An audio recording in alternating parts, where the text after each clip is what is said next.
Hello student, education 24 में आपका स्वागत है। आज का वीडियो आप सभी के लिए बहुत ही खास होने वाला है, क्योंकि आज के इस वीडियो में आपको बीए सेकेंड ईयर के 4th सेमेस्टर में आपका जो सब्जेक्ट है हिंदी, उसके अंदर कौन कौन से क्वेश्चन आने वाले हैं। इस वीडियो के अंदर मैं आपको आने वाले क्वेश्चन के बारे में बताऊंगा, सो आप इस वीडियो को ध्यान से देखिएगा ताकि आपको आने वाले क्वेश्चन के बारे में अच्छे से पता चल जाए। और जो भी स्टूडेंट बीए सेकेंड ईयर के अंदर है, जिनका 4th सेमेस्टर का एग्जाम चल रहा है या फिर 4th सेमेस्टर का एग्जाम होने वाला है, वो लोग कमेंट करके जरूर बताएं कि नेक्स्ट क्वेश्चन पेपर उनको किस सब्जेक्ट के ऊपर चाहिए, ताकि आपके कमेंट के अनुसार मैं आपको क्वेश्चन पेपर दे सकूं। तो आइए बिना किसी देरी के हम लोग शुरू करते हैं। और हिंदी के अंदर जो भी क्वेश्चन आने वाले हैं, उन आने वाले क्वेश्चन में सबसे पहले अति लघु उत्तरीय प्रश्नों के बारे में जानते हैं। तो यहाँ पे अति लघु उत्तरीय प्रश्नों में पहले प्रश्न की बात की जाए तो यहाँ पे आपका पहला प्रश्न दिया हुआ है, अनुवाद को परिभाषित कीजिए।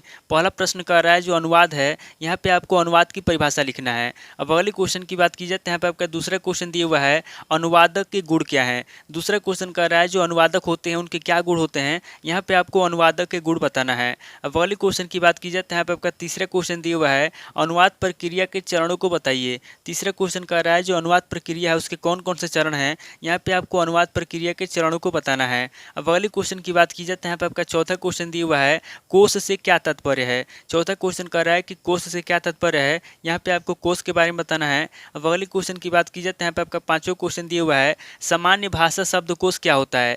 पांचवा क्वेश्चन कह रहा है कि सामान्य भाषा शब्दकोश क्या होता है, यहाँ पे आपको सामान्य भाषा शब्दकोश के बारे में बताना है। अब अगले क्वेश्चन की बात की जाए तो यहाँ पे आपका छठा क्वेश्चन दिया हुआ है, पुनर्नुवाद आधारित मूल्यांकन को स्पष्ट कीजिए। छठा क्वेश्चन कह रहा है जो पुनर्नुवाद आधारित मूल्यांकन है, यहाँ पे आपको पुनर्नुवाद आधारित मूल्यांकन को स्पष्ट करना है। अब अगले क्वेश्चन की बात की जाए तो यहाँ पे आपका सातवां क्वेश्चन दिया हुआ है, प्रशासनिक अनुवाद को स्पष्ट कीजिए। सातवां क्वेश्चन कह रहा है जो प्रशासनिक अनुवाद है, यहाँ पे आपको प्रशासनिक अनुवाद को स्पष्ट करना है। अब अगले क्वेश्चन की बात की जाए तो यहाँ पे आपका आठवां क्वेश्चन दिया हुआ है, दुभाषी का प्रमुख कार्य क्या होता है। आठवां क्वेश्चन कह रहा है जो दुभाषी होता है उसका प्रमुख कार्य क्या होता है, यहाँ पे आपको बताना है कि दुभाषी का प्रमुख कार्य क्या होता है। अब अगले क्वेश्चन की बात की जाए तो यहाँ पे आपका नवा क्वेश्चन दिया हुआ है, प्राचीन भारत में विधि किस रूप में प्रचलित थी। नवा क्वेश्चन कह रहा है जो प्राचीन भारत है, यहाँ पे आपको बताना है कि प्राचीन भारत में विधि किस रूप में प्रचलित थी।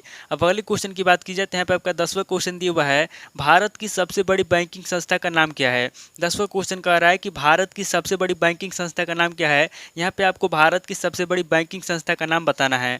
अब अगले क्वेश्चन की बात की जाए तो यहाँ पे आपका 11वां क्वेश्चन दिया हुआ है, अनुवाद की दृष्टि से बैंक के पत्र व्यवहार को कितने भागों में विभाजित किया जा सकता है। 11वां क्वेश्चन कह रहा है कि अनुवाद की दृष्टि से जो बैंक के पत्र व्यवहार होते हैं उसको कितने भागों में विभाजित किया जा सकता है, यहाँ पे आपको बताना है कि अनुवाद की दृष्टि से बैंक के पत्र व्यवहार को कितने भागों में विभाजित किया जा सकता है। अब अगले क्वेश्चन की बात की जाए तो यहाँ पे आपका 12वां क्वेश्चन दिया हुआ है, अनुवाद के विविध रूप क्या है। 12वां क्वेश्चन कह रहा है जो अनुवाद है उसके विविध रूप क्या है, यहाँ पे आपको अनुवाद के विविध रूप बताना है। तो टोटल आपके 12 क्वेश्चन होंगे जो आपसे अति लघु उत्तरीय प्रश्न में पूछे जाएंगे। अब आगे हम लोग लघु उत्तरीय प्रश्नों के बारे में जानेंगे। तो यहाँ पे लघु उत्तरीय प्रश्नों में पहले प्रश्न की बात की जाए तो यहाँ पे आपका पहला प्रश्न दिया हुआ है, उपसर्ग से पारिभाषिक शब्दों का निर्माण किस प्रकार किया जाता है। पहला प्रश्न कह रहा है जो उपसर्ग है, उपसर्ग से पारिभाषिक शब्दों का निर्माण किस प्रकार किया जाता है, यहाँ पे आपको बताना है कि उपसर्ग से पारिभाषिक शब्दों का निर्माण किस प्रकार किया जाता है। अब अगले क्वेश्चन की बात की जाए तो यहाँ पे आपका दूसरा क्वेश्चन दिया हुआ है, पारिभाषिक शब्दों को परिभाषित कीजिए। दूसरा क्वेश्चन कह रहा है जो पारिभाषिक शब्द है, यहाँ पे आपको पारिभाषिक शब्दों को परिभाषित करना है। अब अगले क्वेश्चन की बात की जाए तो यहाँ पे आपका तीसरा क्वेश्चन दिया हुआ है, साहित्यिक कृतियों के अनुवाद में होने वाली समस्याओं का उल्लेख कीजिए। तीसरा क्वेश्चन कह रहा है जो साहित्यिक कृतियां हैं, यहाँ पे आपको साहित्यिक कृतियों के अनुवाद में होने वाली समस्याओं का उल्लेख करना है। अब अगले क्वेश्चन की बात की जाए तो यहाँ पे आपका चौथा क्वेश्चन दिया हुआ है, अनुवाद की प्रक्रिया तथा प्रविधि की समीक्षा कीजिए। चौथा क्वेश्चन कह रहा है जो अनुवाद है, यहाँ पे आपको अनुवाद की प्रक्रिया के बारे में बताना है तथा उसकी प्रविधि की समीक्षा करना है। अब अगले क्वेश्चन की बात की जाए तो यहाँ पे आपका पांचवा क्वेश्चन दिया हुआ है, विधि साहित्य से आप क्या समझते हैं। पांचवा क्वेश्चन कह रहा है कि विधि साहित्य से आप क्या समझते हैं, यहाँ पे आपको विधि साहित्य के बारे में बताना है। अब अगले क्वेश्चन की बात की जाए तो यहाँ पे आपका छठा क्वेश्चन दिया हुआ है, विधि क्षेत्र में किन विषयों का अनुवाद किए जाते हैं। छठा क्वेश्चन कह रहा है जो विधि क्षेत्र है उसमें किन विषयों का अनुवाद किए जाते हैं, यहाँ पे आपको बताना है कि विधि क्षेत्र में किन विषयों का अनुवाद किए जाते हैं। अब अगले क्वेश्चन की बात की जाए तो यहाँ पे आपका सातवां क्वेश्चन दिया हुआ है, वैज्ञानिक तथा तकनीकी लेख के अनुवाद की विशेषताओं पर प्रकाश डालिए। सातवां क्वेश्चन कह रहा है जो वैज्ञानिक तथा तकनीकी लेख हैं, यहाँ पे आपको वैज्ञानिक तथा तकनीकी लेख के अनुवाद की विशेषता बताना है। अब अगले क्वेश्चन की बात की जाए तो यहाँ पे आपका आठवां क्वेश्चन दिया हुआ है, सृजनात्मक साहित्य के अनुवाद में किस तरह समस्याएं आ सकती है। आठवां क्वेश्चन कह रहा है जो सृजनात्मक साहित्य है उसके अनुवाद में किस तरह समस्याएं आ सकती है, यहाँ पे आपको बताना है कि सृजनात्मक साहित्य के अनुवाद में किस तरह की समस्या आ सकती है।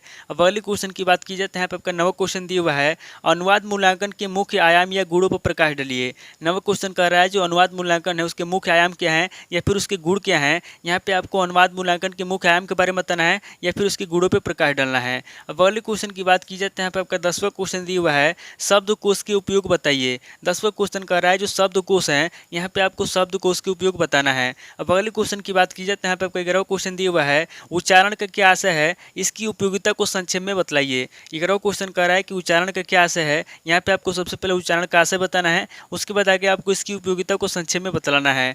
अब अगले क्वेश्चन की बात की जाए तो यहाँ पे आपका 12वां क्वेश्चन दिया हुआ है, साहित्य संस्कृत और भाषा में क्या संबंध है। 12वां क्वेश्चन कह रहा है जो साहित्य है, संस्कृत है और भाषा है, तीनों में क्या संबंध है, यहाँ पे आपको साहित्य, संस्कृत और भाषा में संबंध बताना है।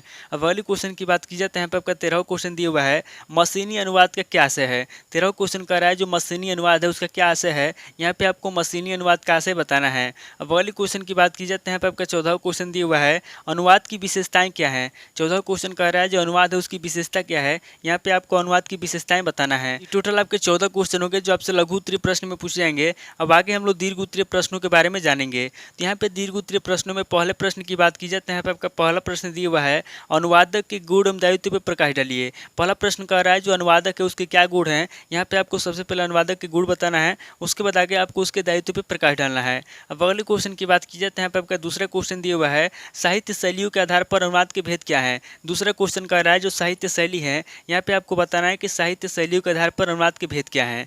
अब अगले क्वेश्चन की बात की जाए तो यहाँ पे आपका तीसरा क्वेश्चन दिया हुआ है, बहुभाषिक समाज में अनुवाद के प्रमुख क्षेत्रों का वर्णन कीजिए। तीसरा क्वेश्चन कह रहा है जो बहुभाषिक समाज है, यहाँ पे आपको बहुभाषिक समाज में अनुवाद के प्रमुख क्षेत्रों के बारे में बताना है। अब अगले क्वेश्चन की बात की जाए तो यहाँ पे आपका चौथा क्वेश्चन दिया हुआ है, विश्वकोश का अर्थ, परिभाषा, प्रकार, विशेषताएं और सीमाओं की विवेचना कीजिए। चौथा क्वेश्चन कह रहा है जो विश्वकोश है, यहाँ पे आपको विश्वकोश का अर्थ बताना है, परिभाषा बताना है, प्रकार बताना है, विशेषता बताना है और उसकी सीमाओं की विवेचना करना है। अब अगले क्वेश्चन की बात की जाए तो यहाँ पे आपका पांचवा क्वेश्चन दिया हुआ है, परिभाषिक शब्दावली के निर्माण प्रक्रिया का वर्णन कीजिए। पांचवा क्वेश्चन कह रहा है जो परिभाषिक शब्दावली है, यहाँ पे आपको परिभाषिक शब्दावली के निर्माण प्रक्रिया का वर्णन करना है। अब अगले क्वेश्चन की बात की जाए तो यहाँ पे आपका छठा क्वेश्चन दिया हुआ है, अनुवाद पुनरीक्षण और मूल्यांकन से क्या समझते हैं, इसकी आवश्यकता क्या है। छठा क्वेश्चन कह रहा है कि अनुवाद पुनरीक्षण और मूल्यांकन से क्या समझते हैं, यहाँ पे आपको सबसे पहले अनुवाद पुनरीक्षण के बारे में बताना है, मूल्यांकन के बारे में बताना है, उसके बाद आगे आपको इसकी आवश्यकता के बारे में बताना है।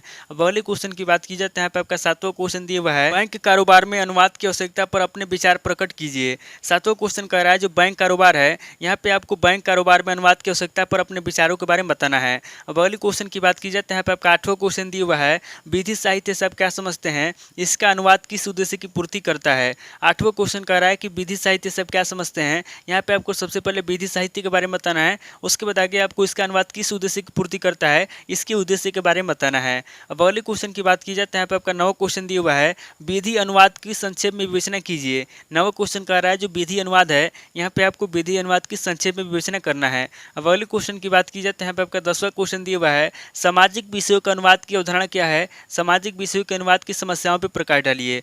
10वां क्वेश्चन कह रहा है कि सामाजिक विषयों का अनुवाद की अवधारणा क्या है, यहाँ पे आपको सबसे पहले सामाजिक विषयों के अनुवाद की अवधारणा बताना है, उसके बाद आगे आपको सामाजिक विषयों के अनुवाद की समस्याओं पर प्रकाश डालना है। तो टोटल आपके 10 क्वेश्चन होंगे जो आपसे दीर्घ उत्तरीय प्रश्न में पूछे जाएंगे। तो इस वीडियो के अंदर मैंने आपको अति लघु उत्तरीय प्रश्न, लघु उत्तरीय प्रश्न और दीर्घ उत्तरीय प्रश्न तीनों तरह के प्रश्नों के बारे में बता दिया। आप इन तीनों तरह के प्रश्नों को नोट कर लीजिए और कमेंट करके बताइए कि आपको नेक्स्ट क्वेश्चन पेपर किस सब्जेक्ट के ऊपर चाहिए। थैंक यू दोस्तों।